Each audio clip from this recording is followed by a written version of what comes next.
C'est la première classe, pas un endroit pour des gens qui ressemblent à ça. Les mots moqueurs résonnèrent alors que la jeune femme révélait son visage cicatrisé, instantanément méprisé par les passagers et l'équipage. Des chuchotements se répandirent, certains exigeant froidement qu'elle soit envoyée dans une cabine inférieure. Elle se mordit les lèvres silencieusement, endurant, les yeux remplis de douleur. Mais alors, quand le capitaine sortit du cockpit, enleva son chapeau et déclara fermement « C'est elle qui m'a sauvé la vie ». Toute la cabine tomba dans un silence stupéfait. Helena Carter se tenait là, les mains fermes sur les accoudoirs de son siège. Mais son cœur battait à tout rompre. L'avion était toujours sur le tarmac, les moteurs vrombissaient doucement, et l'air de la cabine de première classe semblait lourd, comme si tout le monde retenait son souffle, attendant qu'elle s'effondre. Elle ne le fit pas. Son long manteau était maintenant drapé sur le dossier de son siège. Les cicatrices sur son visage et son cou étaient impossibles à ignorer. Elle n'était pas discrète, des lignes déchiquetées, irrégulières qui s'étiraient de sa pommette à sa mâchoire, se courbant sous le col de son simple pull gris. Elle avait attaché ses cheveux foncés en un chignon lâche. Pas de maquillage, pas de bijoux, juste elle. Et cela suffisait pour que la pièce se retourne contre elle. Tout commença par un regard. L'homme à côté d'elle, un type en costume sur mesure avec une montre qui criait l'argent, se déplaça sur son siège, son épaule s'éloignant comme si elle était contagieuse. Helena le remarqua. Elle le remarquait toujours. Ses doigts se serrèrent autour du bord de sa carte d'embarquement, toujours tenue dans sa main. Elle ne le regarda pas. Elle n'en avait pas besoin. Le poids de son jugement était déjà là, pesant sur elle. Puis vint la voix, perçante, forte, coupant le vrombissement de la cabine. Madison Green, la trentaine, tout en talons de créateur et un sourire brillant qui n'atteignait pas ses yeux, se pencha de l'autre côté de l'allée. C'est la première classe, pas un endroit pour des gens qui ressemblent à ça. Ces mots n'étaient pas seulement cruels. Ils étaient calculés, comme si elle attendait l'occasion de les prononcer. La cabine devint silencieuse. Quelques têtes se tournèrent. Une femme en écharpe de soie fit semblant d'ajuster son sac, mais ses yeux papillonnèrent vers Helena, puis s'éloignèrent. Un homme en polo sourit d'un air suffisant, faisant défiler son téléphone comme s'il était au-dessus de tout cela. La mâchoire d'Helena se serra, mais elle ne parla pas. Pas encore. Ses yeux, sombres et stables, restèrent fixés sur le siège devant elle. Elle n'allait pas leur donner la satisfaction de la voir scier. Mais la douleur était là, vive et lourde, dans la façon dont ses épaules se raidissaient, dans la façon dont son souffle se coupa juste une seconde. Elle avait déjà vécu cela. Des endroits différents, des visages différents, la même histoire. Les gens voyaient les cicatrices et décidaient qui elle était avant même qu'elle n'ouvre la bouche. Un homme en blazer marine, ses boutons de manchette étincelant sous les lumières de la cabine, se pencha vers sa compagne, une femme aux ongles parfaitement manucurés. « J'ai payé des milliers pour ce siège », murmura-t-il, juste assez fort pour qu'Helena l'entende. « Je n'ai pas signé pour m'asseoir à côté de ça. » Sa compagne hocha la tête, ses lèvres se recourbant en un léger sourire suffisant. Elle ajusta ses lunettes de soleil, perchées sur sa tête comme une couronne, et murmura en retour « On dirait qu'il laisse n'importe qui entrer ici maintenant. » Les doigts d'Helena s'arrêtèrent sur sa carte d'embarquement, ses jointures blanchissant.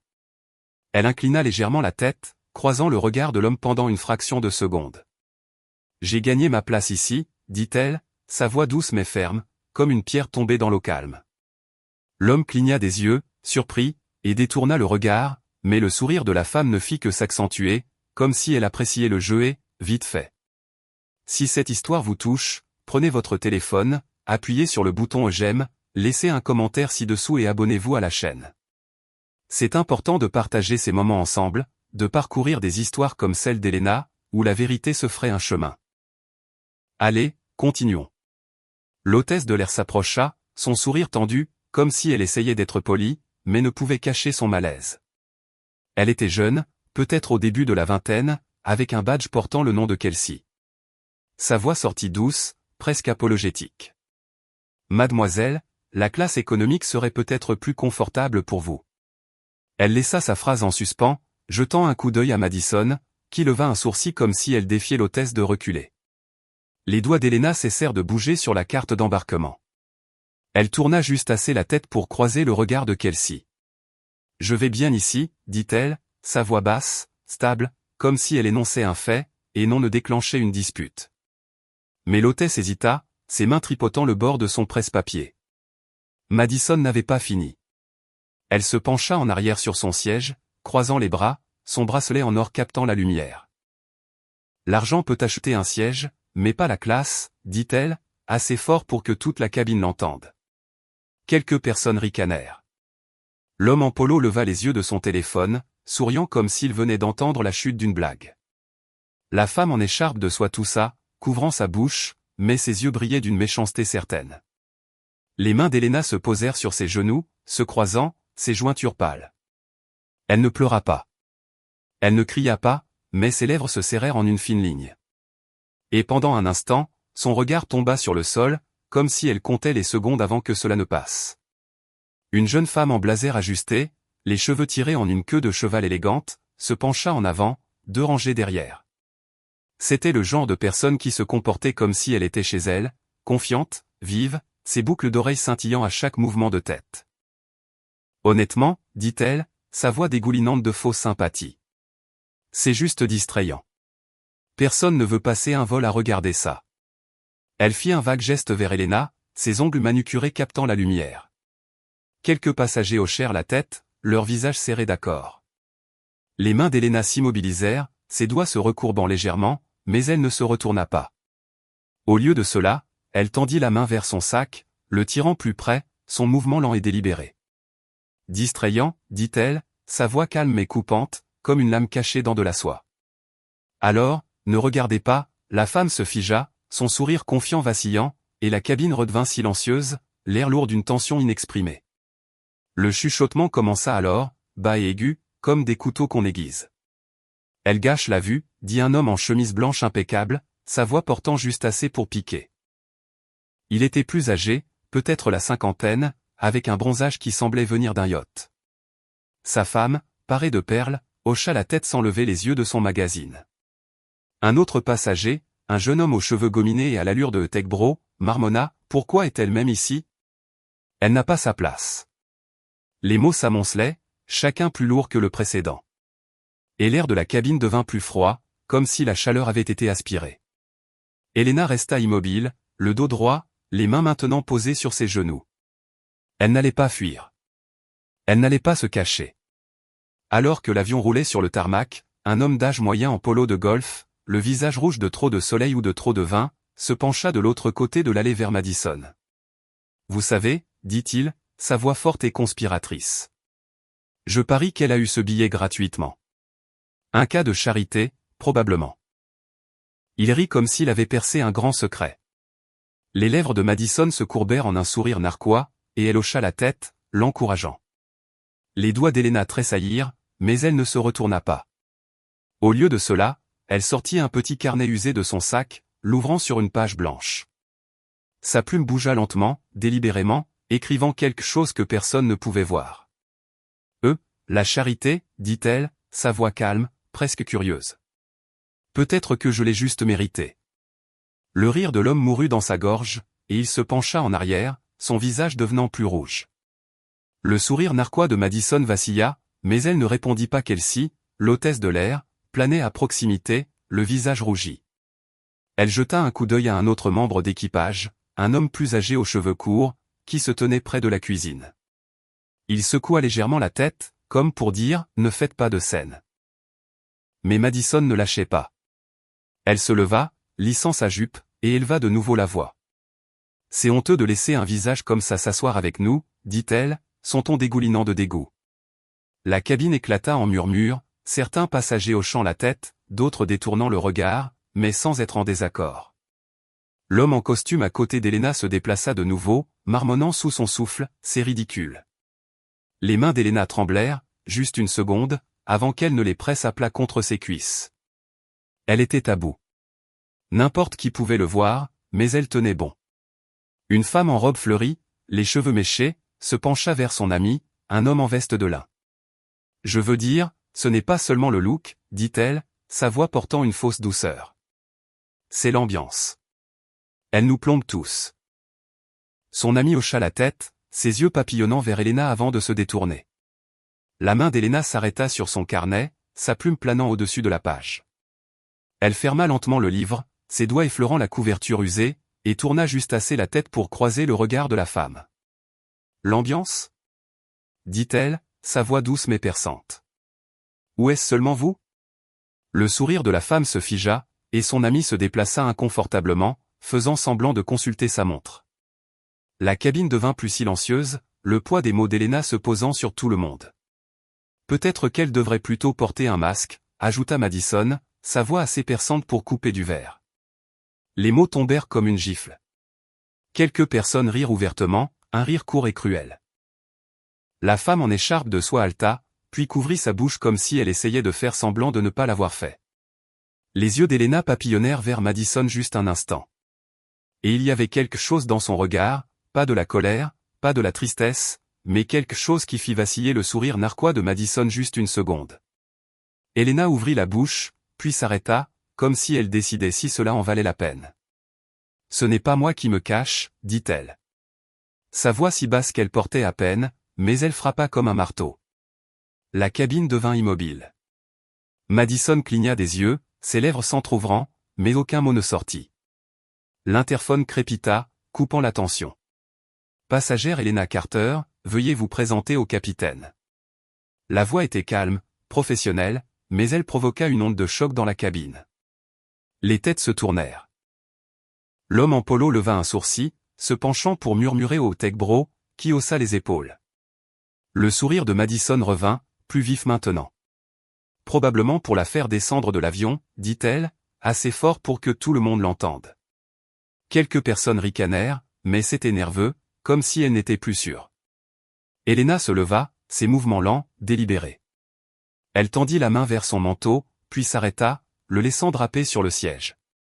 Ses mains étaient stables maintenant, mais chaque pas vers l'avant de l'avion semblait lourd, comme si elle marchait dans l'eau.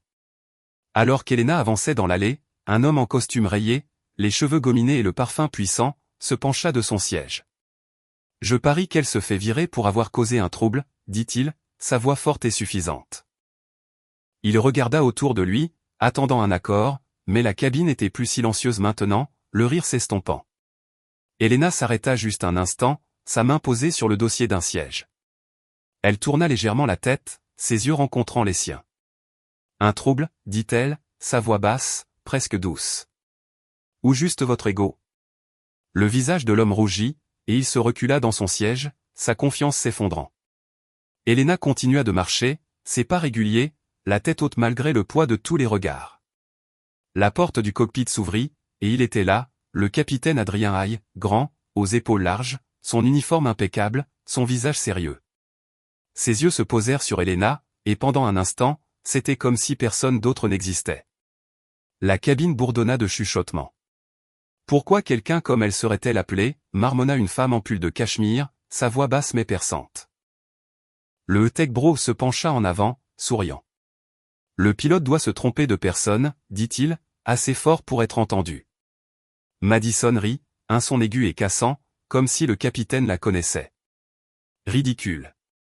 Kelsey, l'hôtesse de l'air, s'avança, sa main effleurant le bras d'Helena. Dépêchez-vous, ne causez pas plus de problèmes, dit-elle, sa voix à peine au-dessus d'un murmure. Helena ne la regarda pas.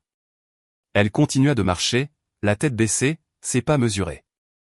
Le poids de tous les regards dans la cabine pesait sur elle, mais elle ne fléchit pas.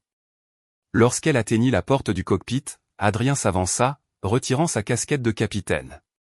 Le geste était petit, mais il portait du poids, comme s'il montrait du respect avant même de parler. Il la regarda, ses yeux s'adoucissant, puis sa voix retentit, claire et stable. « Mademoiselle Helena, c'est un honneur de rencontrer enfin la femme qui m'a sauvé la vie. » Les mots frappèrent la cabine comme une onde de choc. Toutes les têtes se tournèrent. Les chuchotements cessèrent. Le visage de Madison devint pâle, ses mains figées sur les accoudoirs de son siège. Avant qu'Adrien ne puisse en dire plus, un steward de l'arrière, un homme à l'accent prononcé et au sourire nerveux, s'avança, tenant un presse-papier. « Monsieur, il doit y avoir une erreur, » dit-il, sa voix assez forte pour être entendue. « Cette passagère, elle n'est pas répertoriée comme quelqu'un d'important. » Il jeta un coup d'œil à Helena, ses yeux papillonnant sur ses cicatrices avant de détourner le regard. La cabine s'agita, quelques passagers hochant la tête, comme s'ils étaient soulagés de voir leurs soupçons confirmés. La main d'Elena se serra sur la sangle de son sac, mais elle ne bougea pas. La mâchoire d'Adrien se serra, et il se tourna vers le steward, sa voix basse mais ferme. « Importante, dit-il. Elle est la raison pour laquelle je suis debout ici. » Le steward se figea, son presse-papier baissant légèrement, et la cabine redevint silencieuse, l'air épais d'un malaise. Adrien ne regarda personne d'autre. Ses yeux restèrent sur Elena, et il parla de nouveau, sa voix plus basse maintenant, mais non moins ferme. Ces cicatrices sont la preuve de son courage. Il se tourna vers la cabine, son regard balayant les passagers, s'attardant sur Madison juste un instant. Il y a des années, lorsque ma voiture a pris feu après un accident, Elena m'a tiré de là. Elle a subi des brûlures qui l'ont marquée à vie. Le silence dans la cabine était assourdissant. L'homme en costume se déplaça inconfortablement, sa montre étincelant tandis qu'il détournait le regard. La femme en écharpe ferma son magazine, ses mains tremblant. Elena se tenait là, son visage illisible, mais ses yeux étaient humides, brillant sous les lumières de la cabine. Un jeune homme en sweat à capuche, ses écouteurs pendant autour de son cou, se pencha en avant, sa voix sceptique. « Allons, c'est une belle histoire, mais comment savons-nous que c'est vrai ?» dit-il, cherchant du soutien. Quelques passagers murmurèrent, leurs doutes revenant. Les lèvres d'Elena s'entr'ouvrirent, mais elle ne parla pas. Au lieu de cela, elle fouilla dans son sac et en sortit une petite photo délavée, la tenant juste assez haut pour qu'Adrien puisse la voir. Ses yeux s'agrandirent, et il hocha la tête, sa voix stable. « C'est la voiture, dit-il, pointant la photo. C'est le jour où elle m'a sauvé. » Le jeune homme se recula, son scepticisme s'estompant, et la cabine devint plus silencieuse, la vérité s'installant sur tout le monde comme une lourde couverture. Madison tenta de se ressaisir, sa voix sortant aiguë et tremblante. « Je ne savais pas, balbutia-t-elle, ses mains se tordant sur ses genoux. Les yeux d'Adrien se plissèrent, et sa voix s'abaissa, froide et inflexible. « Vous n'aviez pas besoin de savoir, mais personne n'a le droit d'insulter la femme qui m'a sauvé. » Les membres de l'équipage baissèrent les yeux, leur visage rougi de honte. Kelsey recula, son presse-papier serré contre sa poitrine. Le steward plus âgé aux cheveux courts fixa le sol, la mâchoire serrée. Les passagers restèrent figés, leur sourire narquois et leur chuchotement précédent disparus, remplacés par un silence lourd et inconfortable. Les mains d'Elena se posèrent sur ses côtés, ses doigts effleurant le bord de son pull. Elle ne parla pas, mais sa posture changea, ses épaules se redressant juste une fraction. Adrien lui prit la main, sa prise douce mais ferme, et la conduisit vers le cockpit. « Ce n'est pas juste une passagère, » dit-il, sa voix portant jusqu'à tous les coins de la cabine. « C'est la personne à qui je dois la vie. » Il se tourna vers les passagers, ses yeux durs. À partir de ce moment, qu'il soit su que le courage compte plus que l'argent ou la beauté. La cabine éclata en applaudissements, hésitant au début, puis plus fort, comme une vague qui se brise.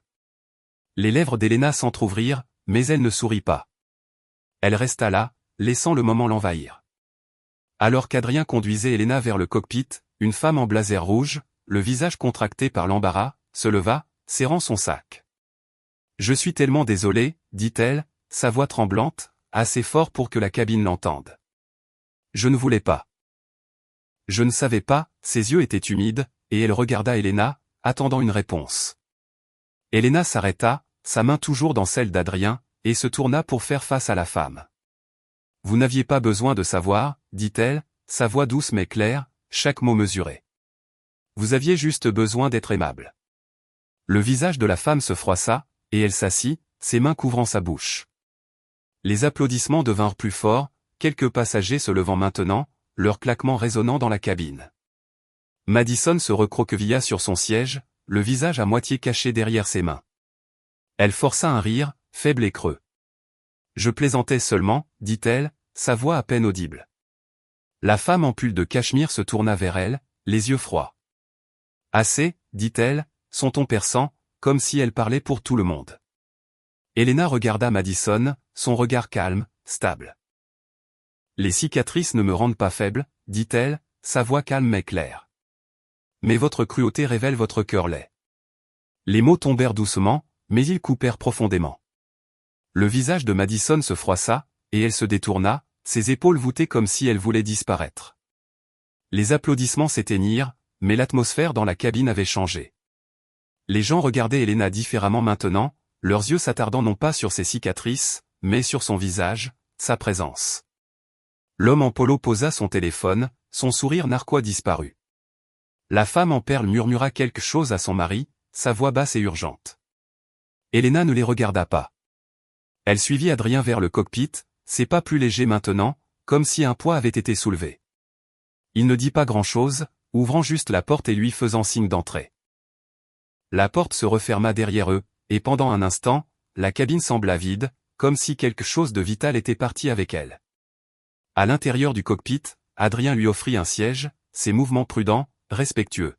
« Je voulais vous remercier depuis des années, dit-il, sa voix basse, comme s'il parlait à une vieille amie. Les mains d'Elena reposaient sur ses genoux, et elle le regarda, ses yeux cherchant son visage. « Vous n'aviez pas à faire ça, dit-elle, sa voix à peine au-dessus d'un murmure. Adrien secoua la tête. « Si, je le devais, dit-il. Le monde a besoin de savoir qui vous êtes. » Elle détourna le regard, ses doigts effleurant le bord de sa manche, où les cicatrices continuaient, cachées sous le tissu. Pendant un instant, elle fut ailleurs, debout près d'une voiture en feu, la chaleur lui brûlant la peau, ses mains tremblant alors qu'elle tirait un étranger de l'épave. Le souvenir lui revint par éclairs. Le son des sirènes, l'odeur de la fumée, la façon dont ses propres cris s'étaient bloqués dans sa gorge lorsque les flammes l'avaient touchée. Elle avait 19 ans, à peine sortie du lycée, rentrant chez elle après un service tardif dans un restaurant. La voiture avait dévié de la route, percutant un arbre, et l'incendie avait commencé presque instantanément. Elle n'avait pas réfléchi, n'avait pas hésité. Elle avait couru vers elle, ses mains tâtonnant la poignée de porte, le métal brûlant contre sa peau. Elle l'avait traîné dehors, son poids lourd contre elle, et puis la douleur était venue, aiguë et aveuglante, lorsque les flammes l'avaient atteinte. Elle ne se souvenait pas de grand-chose après cela, juste l'hôpital, les bandages, les mois de convalescence, et la façon dont les gens la regardaient après, comme si elle était quelqu'un d'autre. Alors que l'avion atteignait son altitude de croisière, un passager en blouson de cuir, le visage marqué par l'épuisement, se leva et s'approcha de la porte du cockpit. Il frappa légèrement, ses mains tremblant, et quand Adrien ouvrit, il parla, sa voix rauque. « J'ai déjà été dans un incendie, dit-il, jetant un coup d'œil à Elena. J'ai perdu mon frère. Si quelqu'un comme vous avait été là. » Il laissa sa phrase en suspens, les yeux humides, et lui tendit un morceau de papier plié. « Ceci est pour vous. » Elena le prit, ses doigts prudents, et le déplia pour trouver une note manuscrite. « Merci d'avoir été plus courageuse que je ne l'ai jamais été. » L'homme hocha la tête, puis se détourna. Ses épaules s'affaissèrent. Elena tint la note, ses yeux traçant les mots, son souffle se coupant juste un instant. De retour dans le cockpit, Elena cligna des yeux, ses mains maintenant immobiles. Adrien la regardait, son visage doux mais sérieux. « Vous êtes une héroïne, Elena, dit-il. Ne laissez personne vous faire oublier cela. » Elle hocha la tête une seule fois, ses lèvres se serrant. Elle ne se faisait pas confiance pour parler. L'avion était maintenant en mouvement, roulant sur la piste, et le vrombissement des moteurs emplissait le silence. Dehors, la cabine de première classe était silencieuse, les passagers calmes. L'homme en costume regardait par la fenêtre, les mains croisées sur ses genoux. La femme en écharpe feuilletait son magazine, mais ses yeux continuaient de se tourner vers la porte du cockpit. Lorsque l'avion atteignit son altitude de croisière, Adrien raccompagna Elena à son siège. La cabine était différente maintenant, plus calme, plus lourde. Les gens la regardaient, mais pas avec jugement. Certains hochaient la tête, de petits gestes de respect. D'autres détournaient le regard, comme s'ils ne pouvaient pas croiser ses yeux. Madison était silencieuse, le visage pâle, ses mains serrant son sac comme une bouée de sauvetage. Elena s'assit, son mouvement lent, délibéré. Elle ne regarda personne. Elle n'en avait pas besoin. La vérité était là maintenant, suspendue dans l'air comme une tempête passée.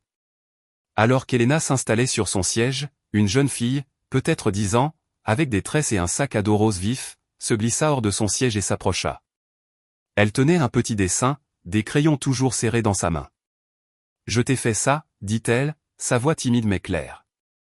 Le dessin montrait une femme avec des cicatrices, debout, entourée d'étoiles. Les mains d'Elena tremblèrent en le prenant, ses yeux s'attardant sur les lignes enfantines. « Merci, dit-elle, sa voix douce, presque brisée. » La fille sourit, puis courut vers son siège, sa mère regardant les larmes aux yeux. La cabine était silencieuse, mais le geste fut comme une étincelle illuminant l'espace autour d'Elena. Le reste du vol fut sans incident. L'équipage se déplaça dans la cabine, leur sourire plus authentique maintenant, leur voix plus douce lorsqu'ils parlaient à Elena. Kelsey lui apporta un verre d'eau, le posant soigneusement, comme une offrande. « Si vous avez besoin de quoi que ce soit, faites-le moi savoir, dit-elle, sa voix basse, presque honteuse. Elena hocha la tête, ses doigts effleurant le verre. Elle ne but pas. Elle resta assise, les mains croisées, les yeux fixés sur le siège devant elle. L'homme en costume la regarda une fois, puis détourna le regard, la mâchoire serrée. Il ne dit rien pendant le reste du vol. À l'atterrissage, un groupe de passagers s'attarda près de la porte, leur téléphone sorti, enregistrant.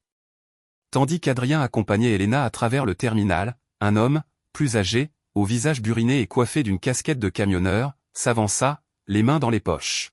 « Ma femme avait des cicatrices comme les vôtres, dit-il, sa voix rauque mais aimable. C'était la personne la plus forte que j'ai connue. » Il fit une pause, les yeux humides, puis ajouta, « Vous me rappelez elle. » Elena s'arrêta, sa main se serrant sur son sac. Elle hocha la tête, ses lèvres s'entr'ouvrant, mais aucun mot ne sortit. L'homme inclina son chapeau, puis recula, se mêlant à la foule. Elena continua de marcher, ses pas réguliers, mais ses yeux brillaient sous les lumières du terminal. Adrien l'attendait à la porte, sa présence stable, rassurante. Les gens fixaient, certains sortant leur téléphone pour enregistrer. Quelques passagers du vol s'attardaient à proximité, leur visage mêlant admiration et culpabilité. Elena garda la tête haute, ses pas réguliers. Adrien se pencha, sa voix basse. « Elena, le monde doit savoir que vous êtes une héroïne, dit-il. » Elle le regarda, ses yeux stables mais doux. « J'ai juste fait ce que n'importe qui aurait fait, dit-elle, sa voix calme mais ferme. » Il secoua la tête, un petit sourire perçant. « Pas n'importe qui, dit-il. Vous. » La vidéo se répandit comme une traînée de poudre. Dès le lendemain matin, des extraits du discours d'Adrien, d'Elena marchant dans le terminal, étaient partout sur les réseaux sociaux. Les gens postaient des commentaires, partageaient des histoires de leurs propres cicatrices, de leurs propres moments de jugement. Le visage d'Elena, son vrai visage, cicatrice et tout, devint un symbole non pas de douleur mais de force. Les médias s'en emparèrent, publiant des titres sur la femme qui avait sauvé un pilote et affronté une cabine pleine de cruauté. Des étrangers la contactèrent, la remerciant, s'excusant pour la dureté du monde. Elena ne répondit pas à la plupart de ces messages. Elle n'en avait pas besoin. Elle avait dit ce qu'elle avait à dire dans cet avion. Le nom de Madison apparut également. Quelqu'un l'a reconnue dans les vidéos, une consultante de haut vol qui avait bâti sa marque sur une perfection polie. Le contre-coup fut rapide. Les clients la lâchèrent. Les invitations à des événements se tarirent. Un post sur X la nomma directement, et les commentaires s'accumulèrent, des milliers de personnes la déchirant pour ce qu'elle avait dit. Elle publia des excuses publiques, une vidéo tremblante où elle trébuchait sur ses mots, mais c'était trop tard. Le mal était fait. Elle s'estompa des projecteurs, son nom désormais lié à un moment qu'elle ne pouvait défaire. L'homme en costume, il s'avéra, était un gestionnaire de fonds spéculatifs. Une semaine plus tard, sa société annonça qu'il se retirait pour se concentrer sur sa famille. Personne n'y crut. Les rumeurs disaient que ses collègues avaient vu la vidéo, vu la façon dont il avait reculé devant Elena, et décidé qu'il n'était pas le genre de visage qu'il voulait pour les représenter.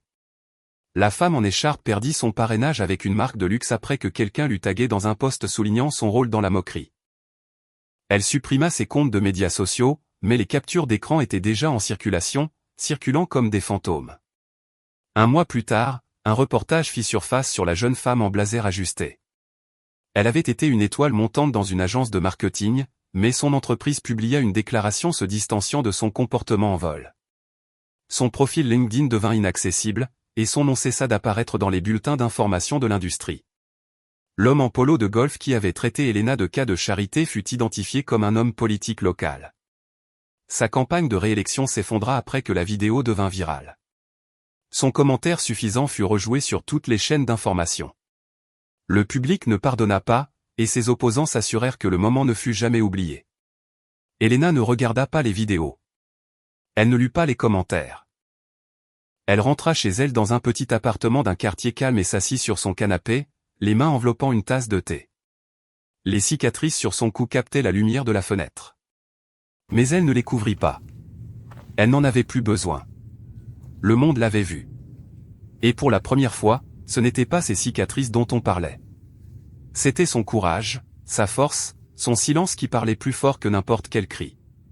Elle avait été jugée toute sa vie par des étrangers, par des voisins, par des gens qui ne connaissaient pas son histoire.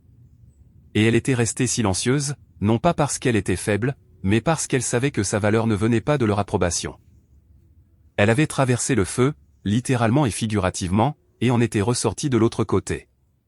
La douleur était toujours là dans la façon dont ses mains tremblaient parfois, dans la façon dont elle évitait les miroirs les mauvais jours. Mais la force aussi. Le genre qui n'avait pas besoin de crier, n'avait pas besoin de faire ses preuves. Le genre qui était juste. Pour tous ceux qui regardent, tous ceux qui ont déjà été méprisés, rejetés ou à qui on a dit qu'ils n'appartenaient pas, vous n'êtes pas seul. Vos cicatrices, votre silence, votre vérité, ils comptent. Vous les avez portés jusqu'ici, et c'est suffisant. Le monde ne vous verra peut-être pas au début, mais il le fera. Et quand il le fera, il n'oubliera pas. D'où regardez-vous ? Laissez un commentaire ci-dessous et abonnez-vous pour marcher avec moi à travers les chagrins, les trahisons et enfin la guérison.